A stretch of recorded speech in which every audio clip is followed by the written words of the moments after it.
Kowa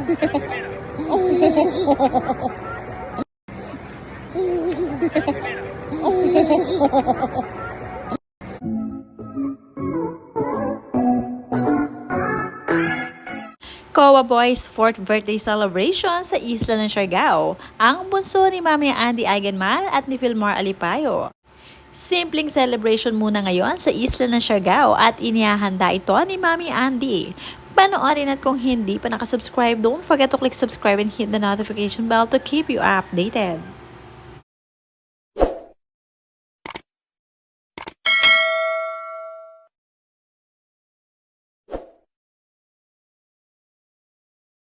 Dahil wala ngayon si Papa Filmar sa mismong birthday nitong si Kowa, simpleng celebration muna ang ihahanda ni Mami Andy at syempre simpleng throwback muna ng kanilang mga picture.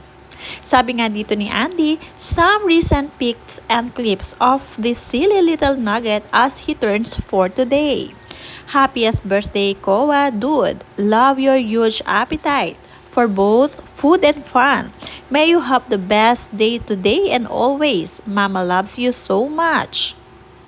Si Kowa Boy talaga ang bundle of joy nitong si Andy at Filmar. Talagang tuwang-tuwa sila sa batang ito dahil may pagkaloko rin kagaya ng kanyang Papa Filmar. Ibig sabihin nito ay napakakalog at fun to be with.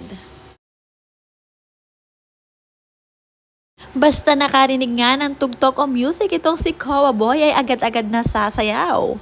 Wala nang hiya-hiya dahil nga gustong-gusto niyang i-show ang kanyang talent. Marami naman ang bumati kay Kowa ngayong birthday niya at marami rin na nagmamahal. Isa na rito ang kanilang fans. Your family is such an inspiration to us. Such a simple family and yet full of love and kindness. Your children are all beautiful and intelligent. God bless you, Andy, and happy birthday, Kowa Boy.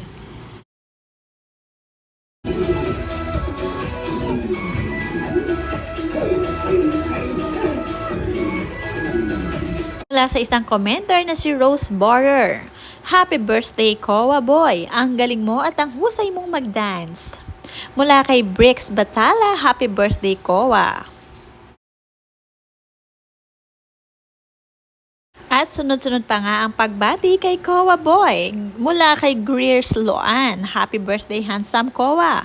Mula kay Mama Mel, isang commenter at taga-subaybay ng Happy Islander family. Ang sarap at saya ng buhay ng pamilya ni Andy. Simple but happy mga bata na i-enjoy nila ang pagiging musmus nila. Happy birthday Kowa! Hi. Hi, Kowa. What you have? Your food, your dinner. Hi. Hi, Kowa. What you have? Your food, your dinner. Hi.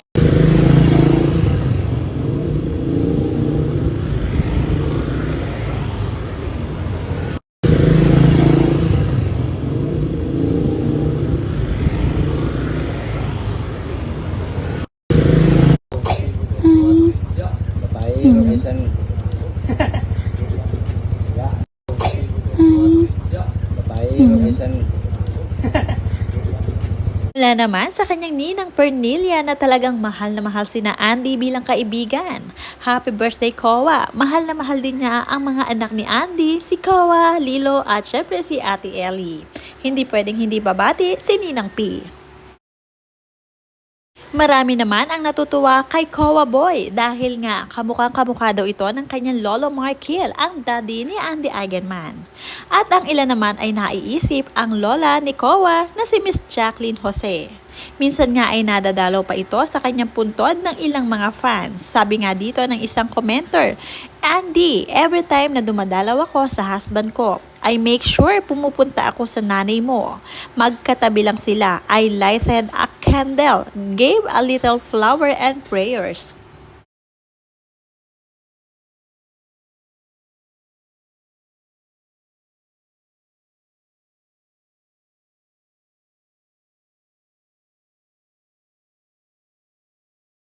Tuwang-tuwa naman si Andy sa appetite ng kanyang bunsong si Kowa dahil may pagkamalakas nga daw itong kumain. Kaya naman wala siyang problema sa pagpapakain kay Kowa dahil lahat ay kinakain at walang kaselang-selang. Isa nga sa nagustuhang katangian nitong si Andy ay ang pagiging fun to be with ng kanyang anak na itong si Kowa. Ngayon nga ay 4 years old na ito at talaga namang napakabilis lumaki. Talagang hinahabol niya ang kanyang Dichelilo at hindi sila nagkakahuli. Dahil nga espesyal ang araw na ito ni Kowa, espesyal din ito para sa kanyang tita at mga kamag-anak na Eigenman. Kaya naman hindi makakatiis ang kanyang tita Stevie na kapatid ng kanyang mami Andy na gagalain sila sa isla ng Siargao. Excited na nga raw siyang makita itong si Kowa. Next month daw ay pupunta na siya sa Siargao. Sobrang simple ng buhay at hindi rin hirap sa pag-aaral ang mga batang si Kowa at Lilo dahil nga nag-homeschool sila sa tulong ng kanilang mami Andy. Kaya naman talagang gustong-gusto nila sa isla ng Siargao at doon na nga rin talaga sila for good. Kaya ang handaan ang mga kaibigan nila sa Siargao ang kanilang mga bisita.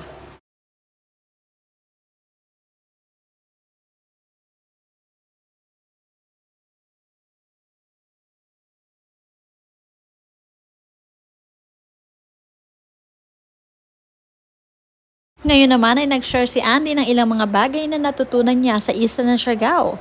Natutunan din niyang magtanim sa kanilang backyard at umani ng mga iba't ibang pagkain na pwede nilang kuhanin sa bakuran. Sabi nga dito, I had been sick and life called for some hearty home-cooked meal this past week.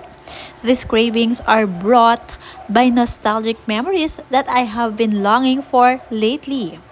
Boy, would my nanay be so stoked to hear about these papayas growing from our very own backyard. Papayas as she would call them, insisting it's how I used to call the fruit as a young child. One of my successful first-time dishes are these Turkish eggs, a much simpler versions of Nigeria lawsons, based off of the good old days staying in bed in my nanay on those lazy Sundays while watching Nigeria Bites.